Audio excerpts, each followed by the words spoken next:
샬롬. 1월 27일 월요일 이슬기대 오신 여러분 환영합니다. 우리 암송하고 시작하겠습니다. 에베소서 6장 18절입니다. 모든 기도와 간구를 하되 항상 성령 안에서 기도하고 이를 위하여 깨어 구하기를 항상 힘쓰며 여러 성도를 위하여 구하라. 한 번 더 합니다. 모든 기도와 간구를 하되 항상 성령 안에서 기도하고 이를 위하여 깨어 구하기를 항상 힘쓰며 여러 성도를 위하여 구하라. 아멘. 예, 오늘 우리가 살펴볼 말씀은 창세기 28장, 마태복음 27장, 에스더 4장, 사도행전 27장입니다. 이 네 본문을 보호라는 주제를 통해서 살펴보도록 하겠습니다. 창세기 28장에는요, 형 에서를 피해 홀로 도망가는 야곱에게 하나님이 꿈을 통해 나타나시죠. 하늘에 닿은 사다리와 그 위를 오르내리는 천사들을 보여주시면서 내가 너와 함께 있어 내가 어디로 가든지 너를 지키며 라고 약속하셨습니다. 도망자의 처지에서도 하나님은 야곱을 버리지 않으시고 오히려 그를 통해 이스라엘 민족의 미래를 준비를 하셨습니다. 마태복음 27장에서는 예수님의 사명과 하나님의 보호가 드러나는데요. 예수님이 십자가에서 돌아가시기까지의 과정은 하나님의 섭리 가운데 있었습니다. 빌라도의 아내가 꿈으로 경고를 받았고 대제사장들의 계획대로가 아니라 하나님이 정하신 때에 십자가 죽음이 이루어졌습니다. 죽음의 순간까지도 예수님의 사명은 하나님의 보호 아래에서 완성되었죠. 그리고 에스더 4장은 사명자 에스더를 향한 보호하심이 드러나는데요. 유대민족 멸망의 위기 앞에서 에스더는 죽으면 죽으리라는 결단을 내립니다. 3일간의 금식 기도로 준비하면서 하나님의 보호를 구했고 왕 앞에 나아가 민족을 구원하는 사명을 감당했습니다. 하나님은 에스더의 지혜로운 계획과 용기를 통해서 유대 민족을 보호하셨죠. 그리고 사도행전입니다. 사도행전 27장은 풍랑 중에도 보호하시는 하나님이 나오는데요. 로마로 압송되는 항해 중에 바울과 일행은 큰 풍랑을 만납니다. 생명의 위협 속에서도 하나님은 천사를 통해 바울에게 나타나셔서 모든 동행자의 생명을 보호하실 것을 약속을 하셨습니다. 결국에는요, 276명의 사람들이 단 한 명도 잃지 않고 구원받았고, 바울은 로마에서의 사명을 계속 이어갈 수가 있었습니다. 이 네 사건은 하나님의 뜻을 따르는 자들을 어떻게 보호하시는지를 생생히 보여줍니다. 도망자, 죽음 앞에 선 구주 예수 그리스도, 위기의 왕비, 갇힌 사도의 모습으로 있을지라도 그들의 사명이 완수될 때까지 하나님은 신실하게 보호하셨다라는 말씀을 우리는 오늘 읽었습니다. 특별히 오늘 사도행전 말씀을 좀 더 살펴볼 텐데요. 사도행전 27장 내용을 전부를 다 한번 생각하면서 말씀을 전해보려고 합니다. 풍랑 속에서 만난 하나님의 보호하심이란 제목으로 말씀을 전하겠습니다. 우리 인생에도 풍랑이 있습니다. 예상치 못한 질병과 그로 인한 수술, 사업의 어려움, 사업의 그런 전업, 관계의 위기, 이런 것들, 사람 사는 모습 속에서 다, 일어날 수 있는 일들이죠. 때로는 이런 풍랑이 우리를 삼킬 것처럼 보입니다. 특별히 재정적인 부분으로 어렵거나 건강적으로 어려우면, 이런 것들이 또 몇 개가 엮이게 되면요, 머리가 안 돌아갈 겁니다. 정말 하루가 어떻게 지나가는지 모르고 시간이 야속하게 느껴지고 참 머리가 하얘질 거예요.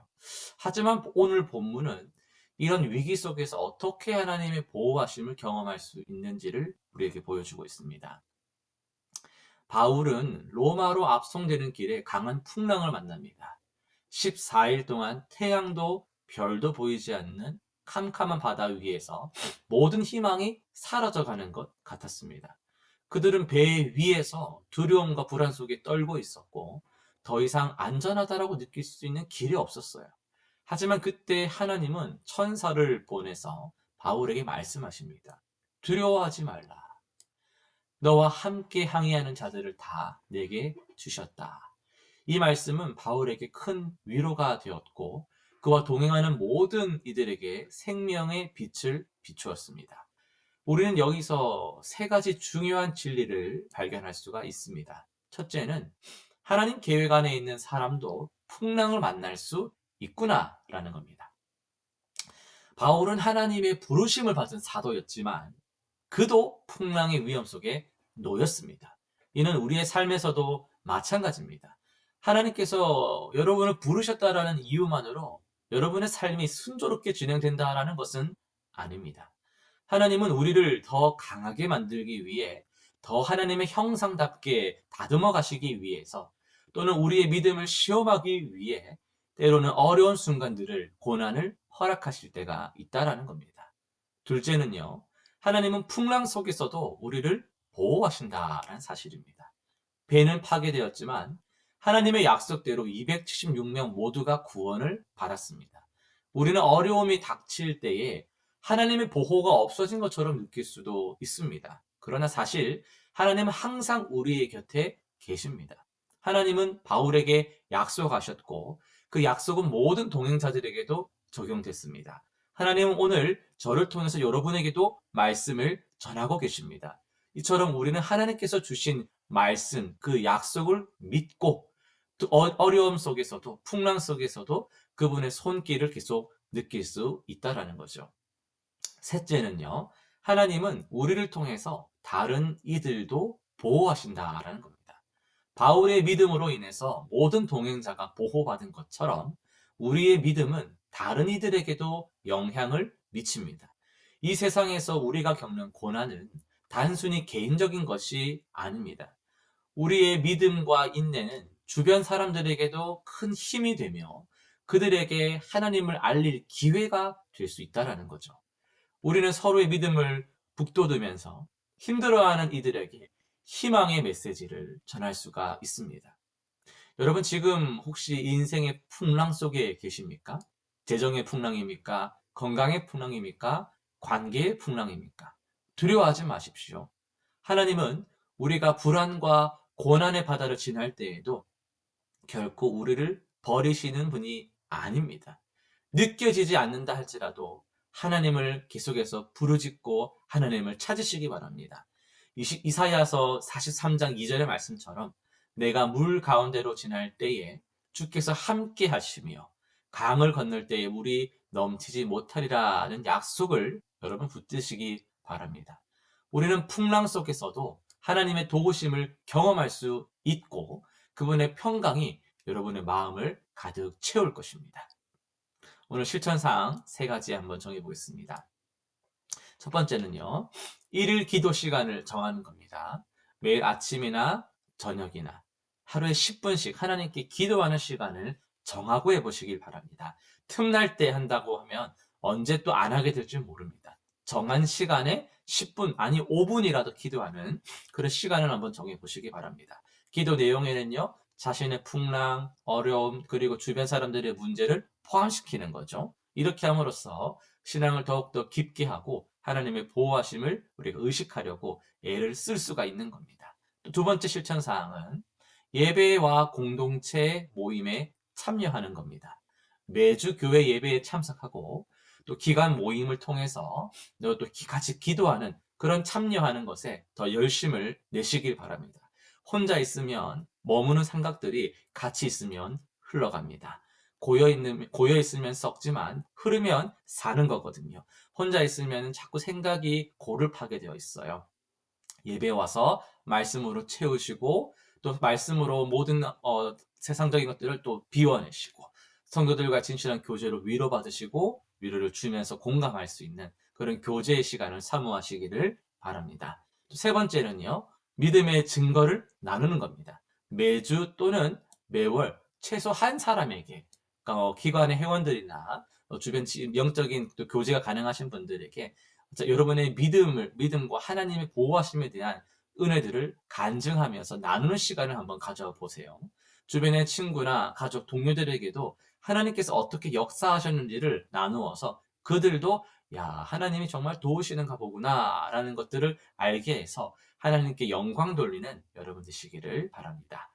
기도 제목 세 가지 정리해 보도록 하겠습니다. 첫 번째, 개인적인 고난에 대한 기도인데요. 현재 자신의 삶에서 겪고 있는 특별한 어려움이나 고난에 대해서 기도하면서 이를 통해서 하나님의 위로하심과 인도를 경험하게 해달라고 기도합시다. 하나님, 이런 어려움이 있습니다. 이런 풍랑이 지금 나의 삶에, 우리 가정에 있습니다. 그러나 이 어려움 속에서 주님의 뜻을 이해할 수 있도록 그 은혜를, 지혜를 주옵소서. 우리 그렇게 기도하면 좋겠습니다. 또 두 번째 기도 제목입니다. 주변 사람들의 안전과 보호를 위한 기도입니다. 가족, 친구, 동료 등 주변 사람들의 안전과 건강을 위해 기도합시다. 특별히 이번 주간에는 명절이라서 많은 가족들과의 만남이 있을 텐데 오가는 길 안전사고 없이 안전하게, 또 그리고 가족과의 대화 속에서 평안하게, 그래서 가족들을 위해서 특별히 기도하는 시간을 가지면 좋겠습니다. 그래서 가족들도 친척들도 특별히 신앙을 가지는 계기가 될 수 있는 그런 명절 되게 해달라고 그렇게 기도하면 좋겠습니다. 세 번째, 전도와 관계 회복을 위한 기도입니다. 주변에 예수님을 알지 못하는 사람들, 혹은 믿음이 약해져 있는 사람들에게 하나님께서 마음을 주시고 전도의 기회를 주십시오. 계기를 만들어 주십시오. 기회를 허락해 주십시오. 이렇게 기도하면 좋겠어요. 또 관계에서의 갈등이나 어려움을 하나님께 내어 맡기고 회복의 길로 나아갈 수 있도록 기도하는 저와 여러분 되시기를 간절히 바랍니다. 기도하고 마치도록 하겠습니다.